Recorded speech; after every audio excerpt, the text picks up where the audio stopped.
Good morning, everybody. My name is Andy Agathangelou, and I'm very, very proud to be speaking with you today about what I think is a phenomenally important report, a report that truly has the potential to make a huge difference moving forward, a report that has the potential to bring justice to the people of Ireland. I like to talk in terms of an idea.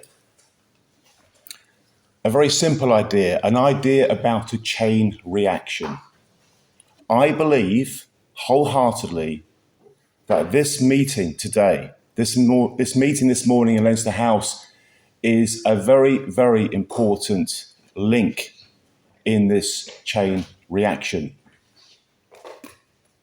Everybody will have their own version of the chain reaction that we're going to speak about. I'm going to tell you about my chain reaction, the chain reaction that I've been experiencing over the last couple of years.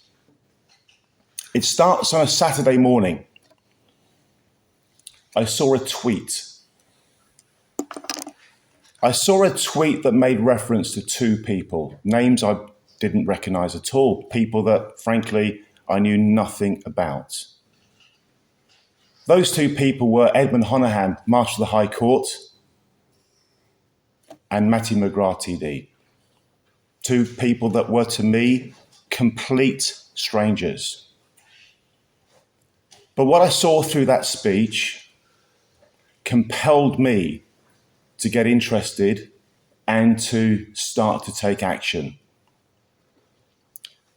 The tweet talked about a letter that the Master of the High Court had written, a letter that was completely evidence-based, completely factual.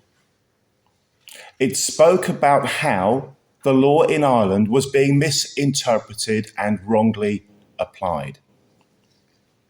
It spoke about the consequences of this misinterpretation and wrong application of the law. Consequences that were quite literally causing people to become homeless and worse. The people of Ireland don't need me, a Brit, to tell you about the suicides that have been caused as a direct consequence of the misapplication of the law that so many of us have become overly familiar with. Not only was Edmund Honeyhan's letter to all the TDs very powerful, but quite frankly, Mattie, your letter that followed expressed in such forthright terms a sense of completely justified outrage and righteous indignation about what has been going on in Ireland. I was gripped by what I read. So much so that within a few days, we'd managed to organise a Zoom meeting for Brits and Irish people to come together to talk about the injustices, the miscarriages of justice, the travesties of justice occurring as a direct consequence of what Edmund and Mattie had been writing about. And that Zoom meeting, which was on the following Wednesday, just a few days after I first saw the tweet, helped me understand that the people of Ireland and the people of the UK were being affected by exactly the same things, the misapplication and the misinterpretation of the law. I came away from that Zoom meeting with an even further sense of motivation that something needs to be done. And one thing led to another, to another, to another. I went with the flow. I went where the energy took me, as have many of you, gone with the flow, gone with the energy. And I found myself in New York at a meeting that involved the Brechon Society, a group of American-Irish lawyers concerned about what was happening over here in Ireland. The keynote speaker was the Master of the High Court, and the Master forensically and technically explained why and how the law was being misinterpreted and misapplied. One thing further led to another. many more links in the chain that followed. We started holding regular monthly Zoom meetings. We started holding weekly Zoom meetings. Yesterday, many of us took to the streets of Dublin to protest about what's been going on. We went to the Four Courts, to Dublin Castle, to the Bank of Ireland at College Green, and then to the gates of Leinster House itself. And we spoke about the idea, as outrageous as it may sound, the idea that there is deliberate misrepresentation going on. Now, depending on your point of view, you might think it's all accidental, or you might not. But what we do know is that the consequences of this are absolutely horrific. In my opinion, the energy, the momentum is building and building. And in this chain reaction, we have today what may well be the most important link in the chain so far, the publication of the McDonald Report. Why is it so significant? Because, like the work of the Marshal of the High Court, as you would expect, it is completely evidence-based and factual. It's balanced, it's intelligent, but it articulates a narrative that none of us can ignore, none of us should ignore, none of us want to ignore, because we're interested in the truth and we're interested in justice. Now, I would challenge anybody reading the McDonald Report to not come to the conclusion that the conclusions and the proposals that it outlines at the back end of the report are, subject to one condition, completely compelling. They are completely compelling, subject to just one condition.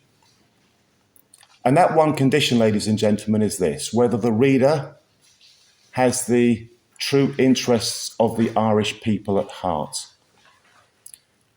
Any reader who has the true interests of the Irish people at heart that reads the McDonald Report is going to come to the same conclusions that I have. Something needs to change. And the report gives us some beautiful steers as to how and what those changes could mean. The March for Justice yesterday was energising, motivating, uplifting. There is real hope for change. And without a doubt, the words that are going to be spoken today, the words that have been spoken in the past, the words that are going to be spoken in the future, are going to build a sense of energy and purpose that we can all embrace. One of the speakers at yesterday's march was Theo McDonald, the film producer, director. I mentioned that for a specific reason.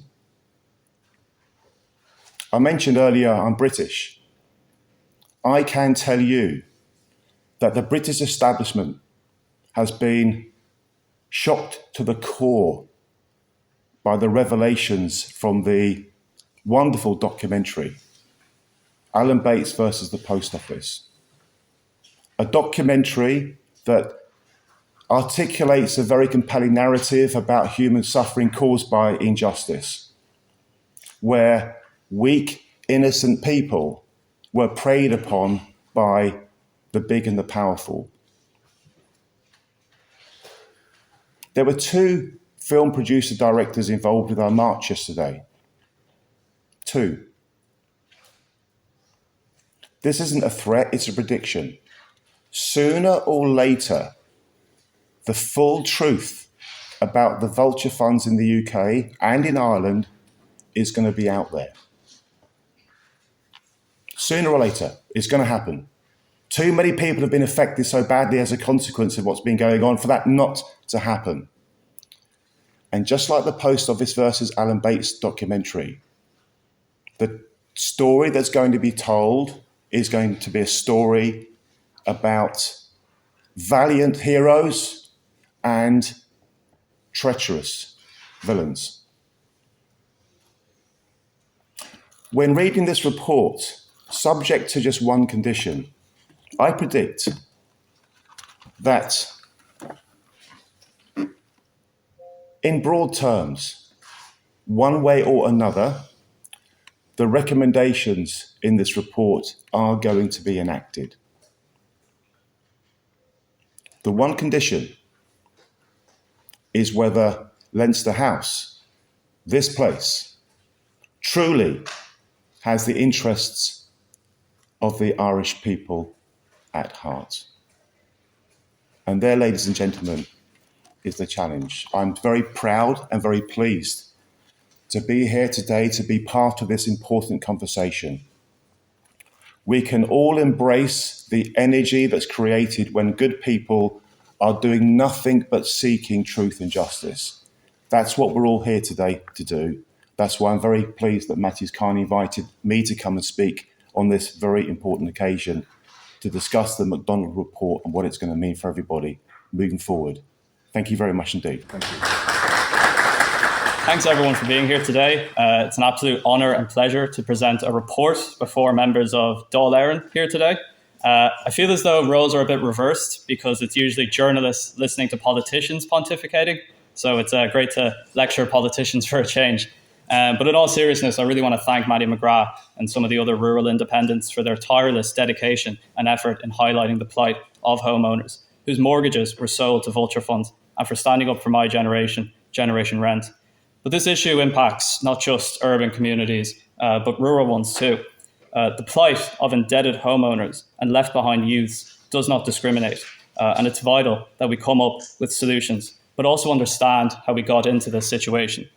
So just a bit of background on myself. I am a journalist by trade and have written extensively about issues impacting my generation, from housing to an inability to move out of our parents' house. So we all understand the struggles facing young people. People in their mid-20s to early 30s, equipped with a degree, wealth, and material items that previous generations would have dreamed of, yet still cannot find a place to call their own, and forced to either live at home with their parents or be afforded the privilege to pay sky-high rents instead. Now, the figures speak for themselves. In 1993, over 70% of 25 to 34-year-olds owned their own home, the majority with a mortgage. But in 2016, that figure fell to less than a third. As home ownership has plummeted for young people, the proportion of young renters has skyrocketed. In the early 90s, a mere 15% of 25 to 34-year-olds were renting. But in 2016, that figure increased to 60%. According to the 2022 census, over 2/3 of 18 to 34-year-olds still live at home with their parents. Relative to average wages, Irish rents are some of the highest in the world. Since 2013, wages have risen by 27%, while rents have risen by 90%, with property prices concurrently rising by 75%.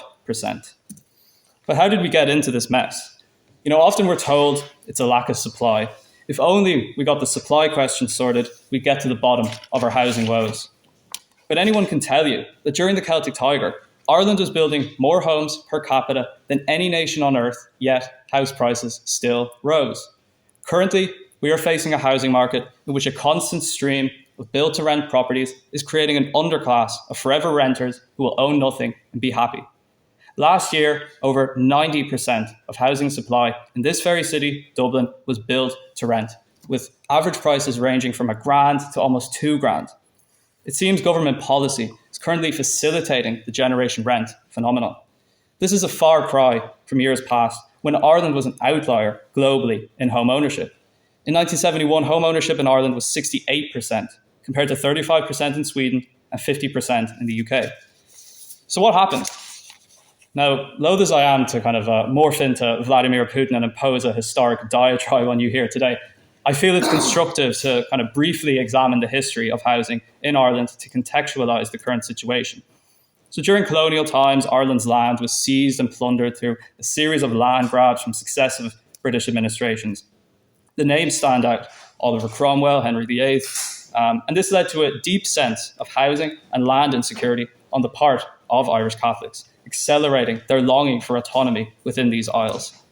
The Land League and other grassroots, rural and urban efforts to campaign for dispossessed landowners through agrarian upheaval, helped accrue major concessions on the part of the British administration that saw previously indebted smallholders granted their lands with cheap loans from the British Treasury. The early Free State was defined by this historic dilemma, with a series of land amelioration measures such as the cessation of land annuities, mass arrears forgiveness, and other land acts, which showed what can be achieved with grassroots action and political will. When Ireland did gain its independence, the state underwent a massive home building effort, despite being a developing and poor country. The £1 million scheme saw the construction of 2,000 homes nationally. The Housing Acts of 1931 and 1932 saw from the early 1930s to the 1950s over 100,000 social homes built. But how did they do this? How did we manage to construct more homes then than now? By localising the provision of housing to county councils or corporations with the supplication of low-cost loans to builders and low-cost mortgages to purchasers, the Irish state fulfilled that vital social element to housing. However, by the 1970s and early 1980s, a major global shift in how housing was viewed would occur. No longer would a home be considered a mere home to start a family in or fulfill a social purpose for the common good, but rather it would serve an asset function. Ireland was not immune to the end of society, heralded by Margaret Thatcher, the non-interventionist approach championed by Ronald Reagan. Right to buy in the UK would see social housing in private hands without being replaced. Meanwhile, Ireland had already adopted its own right to buy in 1966, however, had been replacing it for the most part with extra social homes. As such, successive governments would proceed to disempower the hitherto powerful county councils in providing homes and rely on private forces for the provision of housing. In the early 1980s, local government accounted for a quarter of mortgages, but by the end of the decade, this accounted for 2% and has not recovered since. Most mortgages would be provided by banks. These mortgages were in turn heavily deregulated and privatised. Irish deregulation involved the removal of capital reserve requirement ratios and unlimited credit growth for banks and building societies. And then eventually, cross-border borrowing meant that banks were no longer reliant on customer deposits to lend, known as fractional reserve lending, but rather could borrow short-term, one-year maturity from the international money markets and sell long-term to customers. Now, when Ireland joined the Eurozone in 1999, this asset function accelerated. Having been accustomed and used to high interest rates, the cost of mortgages dropped dramatically, making it easier to borrow for a mortgage, with Irish banks offering mortgages almost 20 times people's income. Bank lending rose from 60% of GNP in 1997 to 200% in 2008. This was a period in which housing supply was at its zenith. However, this supply was merely enabling the further financialization of housing through the expansion of credit by global hedge funds to banks, who in turn lent private mortgages to householders, which were then securitized in the form of mortgage-backed securities, essentially homes traded on the stock market. While not immune to the securitized mortgage phenomenon, loose lending practices by banks was the primary driver of the Irish property bubble. It was in fact ordinary people who engaged in or were mere pawns in this scheme, as the government encouraged the asset-based function of a home, which could be used to fund a person's pension, among other things. This is why, even as supply increased, home prices concurrently rose, given the asset function it performed. House prices were kept at high levels due to a constant stream of cheap credit provided by banks and the monopolised control of land by speculators. When that bubble burst and the entire edifice of Ireland's so-called boom crumbled, the Irish state proceeded to bail out banks that misled them about their solvency, having exposed themselves to properties that were now considered worthless. The housing crash of 2007 to 2008 and the response to that crisis contextualises the current dilemma of an entire generation priced out of the housing market, along with mortgage holders beholden to vulture funds and non-bank entities. The steps taken by the Irish government to increase property prices after the sudden plunge in residential values simply continued the policy of financialising the housing market, with little regard to the systemic issues that caused the crisis in the first place. The invitation of vulture funds, the gifting of public land to private entities, the cessation of domestic bank lending, and the selling of property assets to private equity firms via NAMA all contributed to unaffordable housing and the creation of a new class of absentee so-called credit servicers masquerading as mortgage owners. This was done through the establishment of the so-called bad bank known as NAMA, which disposed Irish lending institutions of their bad loans and the establishment of rates which would assist NAMA in deleveraging its portfolio to focus on residential property. From 2014 to 2016, NAMA sold over €50 billion worth of distressed loans to investment funds. According to the United Nations, 90% of these loans were sold to US hedge funds, private equity, and/or vulture funds. But what is a vulture fund? It's a word that gets tossed around quite frequently. As their name implies, vulture funds are investment firms who prey on assets, in this case homes, with people in them, typically at low prices, before flipping the land and properties. This scheme would be facilitated by NAMA, who sold the assets or loan portfolios to these funds. Meanwhile, private equity firms or private companies that gather investors' money to look for something to invest in that's usually not publicly traded. The company then gathers these little sums of money into a giant lump sum called an investment fund, a bank containing a massive amount of money. Hedge funds usually just manage their own money without the need for investors. And once the asset they invest in has been sold, a steady stream of income and profits flow as a result. Now, many of these private equity vehicles will use a structure present within the Finance Act of 1997 that allows for the establishment of so-called special purpose vehicles. These SPVs would be granted so-called charitable status, allowing them to avoid paying Irish taxes such as VAT and capital gains tax. The loan would be sold via a true sale in which ownership and all interest in an asset is completely transferred from the original owner, in this case the bank, to another party, in this case the vulture fund. The buyer, the vulture fund, assumes all risks and benefits associated with the asset, and the seller, the bank, no longer has any rights or control over their asset. The funds then acquire the property via the land registry known as Táilte Éireann by obtaining a folio on the property, with the SPV then turning the portfolio of mortgages into a loan.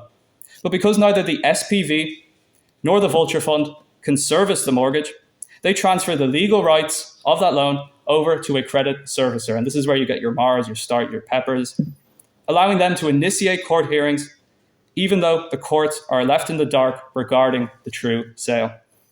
Now, with the transfer of such large tranches of loans over a period, many of those whose mortgages switched from a bank to a non-bank entity or vulture fund without their consent, or in some cases knowledge, found they had little to no security.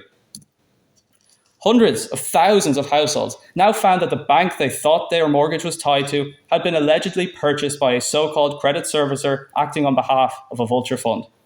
And when these credit servicers appear before the courts, they deliberately misrepresent themselves by claiming they are the owners of the mortgage with heavily redacted material, which is taken as conclusive evidence before the judge.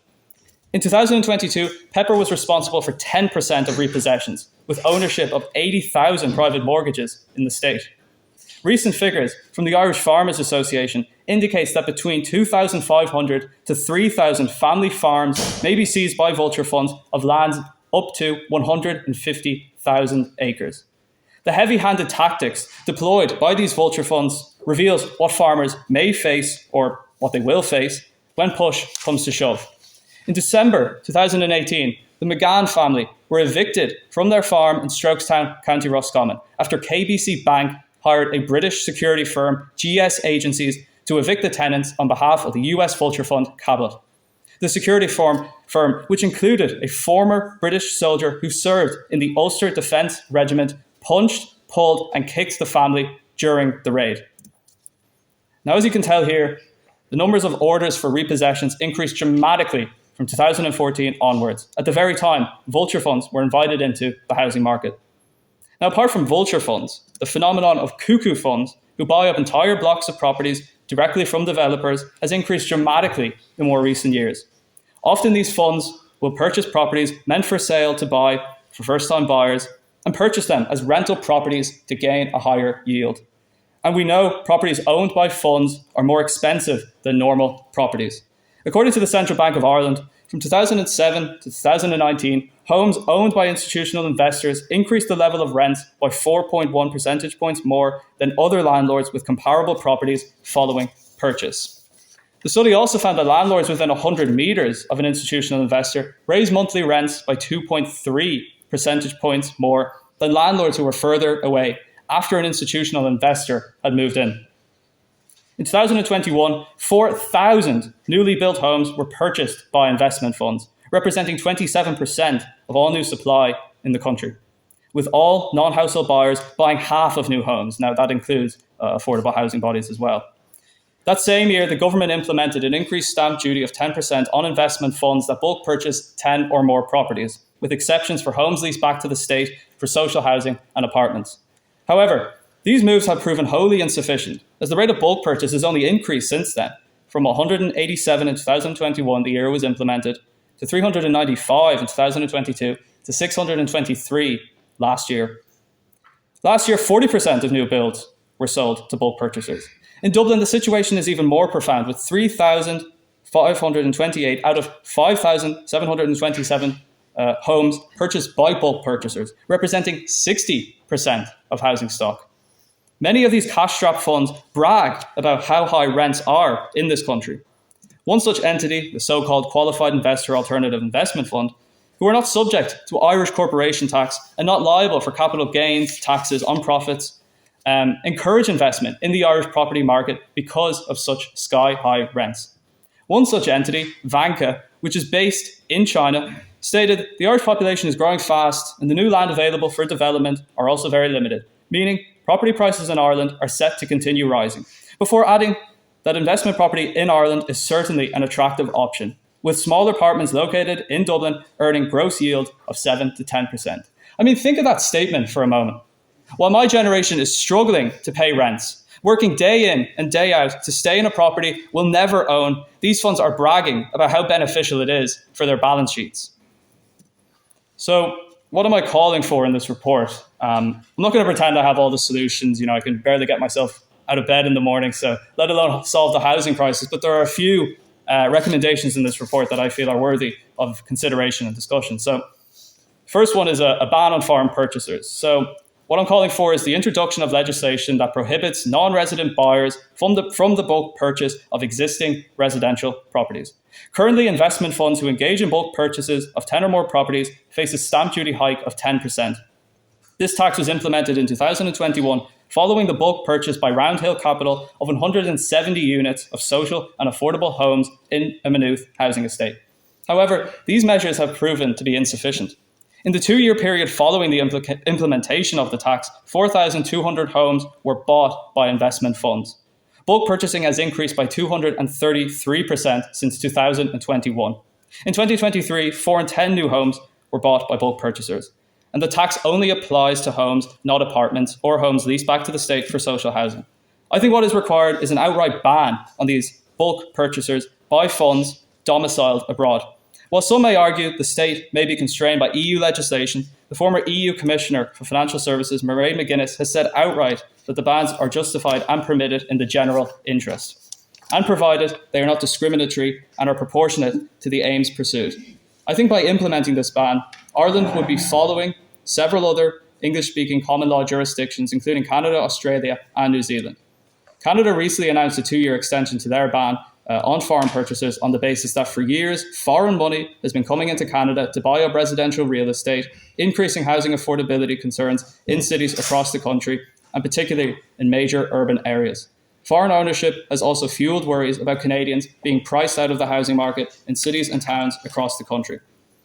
I'm also calling for measures to increase housing supply, because while I feel like housing supply is this golden goose that sometimes we can't criticise, we just have to get the right supply. If we're putting out a constant stream of financialised housing supply, we're not going to address the elephant in the room, which is prices. So I'm calling for an increase in the provision of construction credit by domestic pillar banks. The whole point of NAMA was so banks would start to lend again. But we know from recent research by Peter Ryan of Ryan Research, which has indicated that Irish banks' credit-to-deposit ratio has declined dramatically from 77% in 2008 to 38% in 2021. This is the second lowest ratio in Europe. Indeed, bank credit advanced by domestic lending institutions is down by 87% from its peak, while credit by banks in other Eurozone countries has recovered, and countries around the world, including America. Several reports from the Construction Industry Federation of Ireland, including one in 2017 and 2021, have indicated that the industry is finding it difficult to access finance for delivery of homes. These vulture funds are essentially fulfilling the role that the domestic banks should be doing. So what needs to be done? I think the Irish government should urge a relaxation on lending restrictions and capital requirement ratios and set strict credit targets for the well-capitalised domestic pillar banks to lend to construction development. I'm also calling for a re-examination of the land registry, which I touched on in the report, because, as I said, Táilteann Éireann is currently facilitating these fraudulent misrepresentations before the courts, whereby credit servicers who act on behalf of investment funds present the portfolios that I mentioned, indicating that they are the owners of mortgages when applying for repossession, which is presented, as I said, as conclusive evidence. And when credit servicers appear before the courts requesting evictions, they usually present the heavily redacted material proving they are mortgage holders when in fact they are just mere legal title servicers. So what I'm calling for is to ensure that no credit servicers gain access to these folios in the first place. And all sales of loans should be conducted through a synthetic sale as opposed to a true sale, whereby the originator, the bank, still retains ownership of the securitized loan.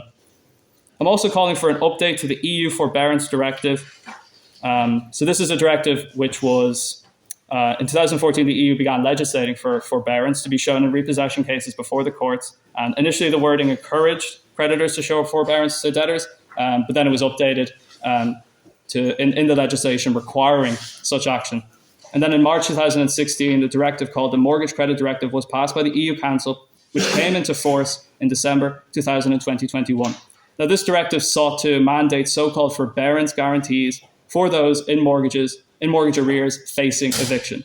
This would be achieved through a series of guidelines, such as requirements for verifying consumers' income, documenting and retaining information, identifying and preventing misrepresented information, assessing consumers' ability to meet their obligations under the credit service agreement, and considering allowances for consumers' committed and other non-discretionary expenditures, as well as allowance for potential future negative scenarios. Now, this directive was transposed into Irish law in late December 2023, 2 years after it came into force, with the central bank acting as the enforcer. But I think to address some of the shortfalls in the current directive and how repossessions are litigated going forward, what's vital is that litigants in these repossession cases are entitled to free legal aid, which they are currently not entitled to. We must ensure that consumers are familiar with the directive before entering legal proceedings, because there's a lot of jargon in there that I feel like anyone couldn't really understand. And then I hope to apply the forbearance to non-performing loans sold before the transposition of the directive in 2023. Because remember, that was only late last year. And to performing loans. Because currently the directive does not apply to performing loans originated by credit institutions or to the sale of non-performing loans originated by credit institutions which take place before the enactment of the law. And then we must ensure that the central bank, in its capacity as the enforcer and or regulator of this directive, is equipped with the necessary regulatory tools and sanctions to ensure that judges abide by the directive, credit servicers do not misrepresent ownership of mortgages. Because right now, the Central Bank of Ireland seems to be relying on enforcing the directive on a case-by-case basis. This is wholly unreliable and will not provide sufficient safeguards for consumers. I just feel like there is no obstacle that the Irish people cannot meet. We are a country who, despite the odds, has overcome many challenges and come out the other end. Whether it's building a world-class energy system in Arden Crusha in the 1920s or a massive home building scheme in the 1930s, there's no reason why the quote-unquote richest country on earth cannot pull the rug from underneath the Vulture funds, preying on innocent homeowners, and finally allow a generation rent to find a place to call home.